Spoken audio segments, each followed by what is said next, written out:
What was your paranormal experience? I was visiting family and staying in a hotel with my boyfriend, husband now. The first night there, we went to bed and I woke up in the middle of the night facing the window. I noticed there was a dark shadow in the corner of the room that looked human-shaped. After staring a while, I realized it must have been a floor lamp since that corner was kind of bare, and that's the logical choice. I rolled over and went back to bed. The following morning, I remembered this and turned to look into the corner where the lamp was, and there isn't a floor lamp there. The corner is bare. I mentioned it to my boyfriend and he went white. He told me that he woke up in the middle of the night because he felt like he was being watched and had to get up out of bed to go to the bathroom. I vaguely remember him getting up to try and shake the feeling. It still sticks with me in dark rooms. About a year ago, I was at my dad's house taking care of the dog for the week because he was gone camping with some friends and my sister. My wife was also gone to Colombia with her family for a month. My in-laws asked me to take care of their dog while they were gone, and I of course said yes. So there I am, first night at my dad's house with two dogs who had been playing together all day. I decide to go to bed around 10 o'clock, so I go lock the front and back door. I make sure every door in the house except for my bedroom door is closed and I sleep. At about 12 o'clock, I hear the dogs freaking out, barking and whining, so I jump out of bed and go check on them. On my way downstairs, I see the back door unlocked and open. I look down at the dogs and they are both staring at the basement door, whining and growling while laying in a puddle of their own pee. I see that the basement door is open, so I have 911 ready to be called on my phone, and I go downstairs. I search around for a while, not even sure what I am looking for until I decide to go back upstairs and clean off the dogs. At maybe 1 o'clock, the dogs are finally clean and no longer focused on the basement, so I make sure the basement door is latched, and I go back upstairs after making sure the back door is locked as well. At about 2 o'clock, I once again hear the dogs barking and freaking out. I run downstairs once again. I see the back door wide open, so is the basement door, but this time, both dogs are staring out the window looking into the backyard.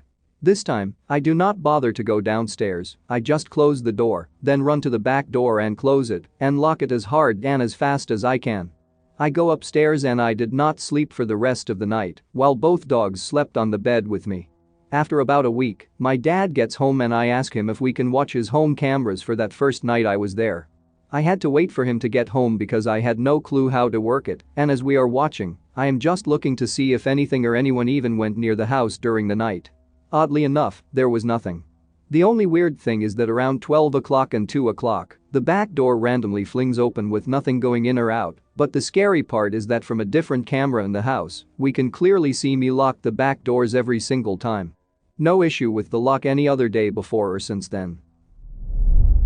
My husband and I stayed at a super old hotel in Santa Fe, New Mexico. At the time, I did not really believe in paranormal things, ghosts, mainly because nothing had ever happened to me. The old room we were staying in had this decorative wooden chair that had a slanted seat.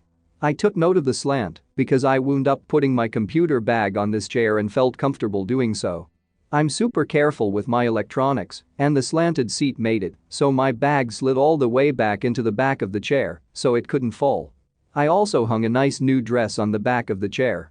We went out for sightseeing, and when we came back, my dress was on the floor near the chair. I wondered if housekeeping had touched it, even though we had "Do Not Disturb" on our door all day, and the room had not been serviced. Oh well, we ordered in some dinner and went to bed.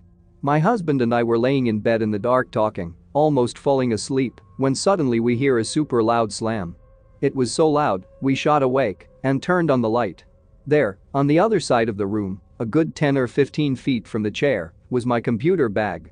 It was like someone had lifted it and threw it down. There's no way it just fell off the chair that far away, and the chair seat was slanted backwards toward the wall. It would be hard for anything to just fall off it, especially forward and 15 feet away. And it was a slam to the ground. I was so terrified, but my husband just shrugged like, guess this place is haunted like a lot of places in Santa Fe. Guess the ghost doesn't like stuff on its chair. I demanded we sleep with a light on. I didn't even have the courage to check if my computer was okay until the next day. The next morning, my husband asked the front desk if the hotel was known to be haunted, and the guy just laughed and said, "Oh wait, did you see the little girl?" One summer while I was in college, I was acting as RA for a small 2-story, 15-room dorm that was housing a couple of students for the summer. One evening, the three of us were sitting in the first-floor lounge watching a movie when we heard a female voice very clearly call my name from upstairs twice. All three of us heard it, and we went to look together because we were all scared out of our skulls and none of us wanted to be alone until we were sure the building was empty. It was a co-ed dorm, so a woman's voice wasn't completely impossible, but all three of us in residence at the time were male, none of us had guests, and the other 12 rooms were completely empty. No people, no electronics, emptied out for the summer. We confirmed that our stereos and personal TVs were off, computers were off, and so on. It never happened again, but we all heard it and we couldn't explain it. I used to work for one of my university's departments that got moved into the empty building on campus. They decided they needed our former space in a relatively full building, used mostly for gen ed classes for another department that they were creating. So we got moved to the old library, which hadn't housed a department full-time since like 2006. This was 2017. Anyways, most of the building has been remodeled. The only part that remains of the library are the old stacks, 5 levels of them. Most of the books in there were moved when the library was moved about 50 years ago, and most of the rest were put in the university archives for storage. But not all of them. Some extremely old, outdated books never left. And these had come from the original library in campus, which was located in what was the only building in the university for the first 40 years it existed. The university's first librarian was hugely dedicated.